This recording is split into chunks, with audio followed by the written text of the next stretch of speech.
문재인 정부 때 2018년 9월 9일 그 평양에서 남북 간에 그 합의된 소위 9.19 군사 합의라는 게 있습니다.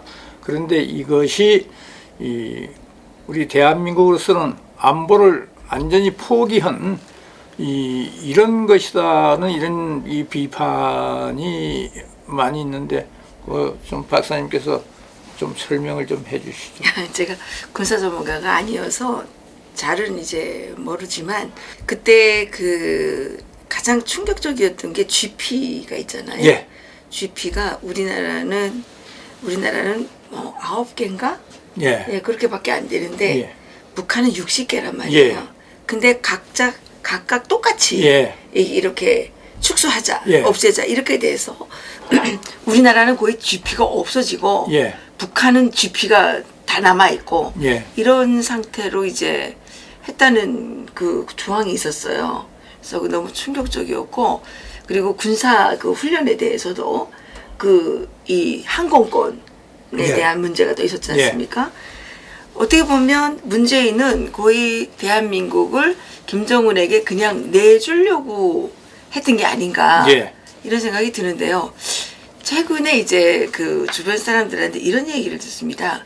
윤석열 정부가 예. 너무 북한에 강하게 하기 때문에 예. 이 김정은이 쳐들어올까봐 걱정이 된다. 예. 이렇게 얘기를 하는데 이건 정말 무식한 얘기라고 생각을 합니다. 예. 왜냐하면 우리가 진짜로 걱정해야 되는 거는 대한민국의 김정은에게 알랑알랑하는 이 간첩 같은 정치인이 대통령이 되면 예. 그때가 가장 위험할 때고 예. 평화의 나팔을 불어대면서 우리 국민에게는 이제 무한정 그 안정감을 주고 예. 그렇게 우리가 이렇게 그 해이해져 가지고 예. 이렇게 두 손 두 발 다 놓고 있을 때 예.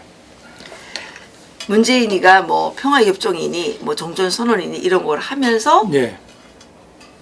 끝내버리면, 협정으로 끝내버리면 정말 총 한 방 쏘지 못하고 예. 우리나라의 이 60만 이 국군이 예. 무용지물이 된다는 거죠. 예. 우리나라에 아무리 좋은 무기가 있더라도 예. 그건 뭐 쓸 사람이 쓰지를 않는데 무슨 예. 무기가 무슨 필요가 있겠습니까? 예.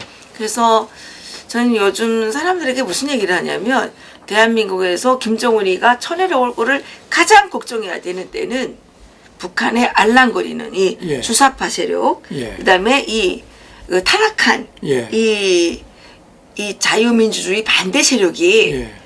이 정치를 이 권력을 잡았을 때가 예. 가장 위험한 때다. 예.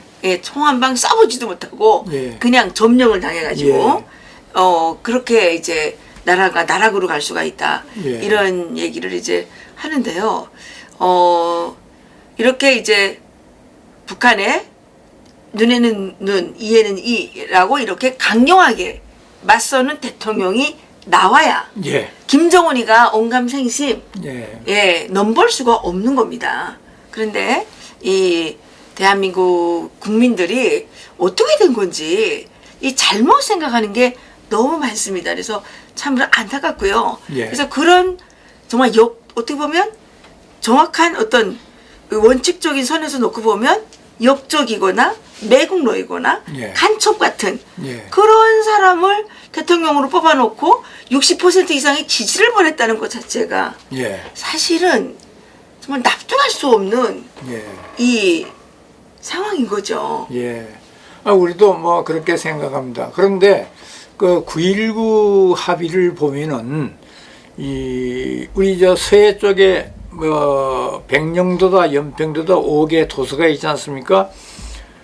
최근 새로 임명된 신은식 국방장관도 9.19 군사 합의의 일부 문제점. 근데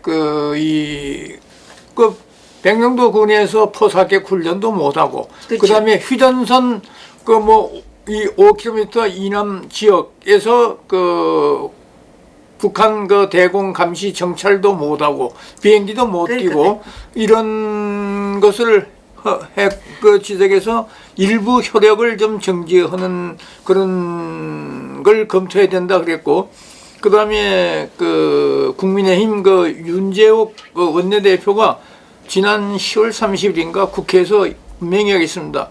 그 9.19 2018년 9.19 합의 이후 북한이 그 합의를 위반한 사례가 3,600여 건이라고 그랬어요. 그 중에 110건은 포사계 훈련을 했고, 그 다음에 3,400여 건은 그 포를, 그 덮개를 씌도록 돼 있어요. 그 북한에서 우리 서해 5도를 행해서 그 이렇게 마주보고 있는 그 포, 그 덮개를 씌우거나 포문을 닫도록 돼 있어요. 포문을 열었다는 거 아닙니까? 그 규정은 그렇게 돼 있는데, 그래서 110회에 걸쳐서 포 사격을 하고 3,400여 회는 포에 덮개를 씌우지 않았거나 포문을 열어놨다. 이건 굉장히 많이다. 과거 우리 저 군사정전위원회하고 유엔사 보면요, 우리가 1953년 7월 27일 남북 간에 휴전됐지 않습니까? 휴전이 돼가지고 90년대 중반까지일 겁니다. 북한이 그 군사정전 휴전협정 이후 그 북한이 위반한 사례가 무려 45만여 회라 그랬어요. 근데 이번에도 뭐 3,600여라는 게 5년 동안에. 근데 왜 그 북한은 그러면 약속해놓고 이렇게 자꾸 뭐 어기고 깨고 이렇게 해놓은 겁니까? 공산주의자들의 근본 속성이 네. 약속이라는 개념이 없지 않습니까? 예. 걔네들은 그냥 그 말로 해놓고 그 약속을 지키지 않죠. 예. 그러니까 그런 자들과 약속을 하는 것 자체가 어불성설이라고 저는 생각을 하고요. 그 9.19 군사 합의라는 것은 사실상 그 일부를 개정하는 게 아니라 예. 전면 폐기해야 된다고 생각을 합니다. 예. 그거는 잘못된 사람이 잘못된 장소에서 잘못된 협정을 맺었기 때문에 그런 협정이라는 의미가 사실은 대한민국의 입장에서는 의미가 없는 겁니다. 예. 그 당시에 9.19 군사협정 하러 갔을 때 문재인이가 뭐라 그랬습니까? 평양의 그 능라도 광장에서, 능라도 경기장에서 예. 남측 대통령이라 그랬어요. 예. 그러니까 잘못된 사람입니다. 예. 그 사람은 대한민국의 대통령은 고사하고 정상적인 국민이라고도 볼 수 없는 예. 잘못된 사람이 잘못된 그 장소에 가서 예. 평양에 가서 예. 하는 게 아닙니다. 예. 협정을 하려면 공공적인 예. 장소에서 해야 되는 거지 예. 여기서 거기를 찾아가 가지고 예. 그렇게 하는 건 잘못된 겁니다. 예. 그리고 잘못된 협정을 한 겁니다. 예. 대한민국의 이 국가 안위를, 국가의 안보를 이 김정은에게 통째로 갖다가 바친 거거든요. 예. 그렇기 때문에 이 지금 신원식 장관님께서도 좀 더 그렇게 하시면 안 됩니다. 원칙적으로 예. 그 전면 폐기 예. 선언을 하셔야 되는 겁니다. 예. 지키지도 않는 법을 예. 자기네가 하자고 해놓고 지키지도 않는 법을 계속 우리만 붙잡고 앉아가지고 예. 아무것도 못하고 앉아있는 거는 예. 강도가 쳐들어오는데 나는 가만히 있을 테니 강도는 마음대로 해라 이런 거랑 똑같은 거 아닙니까?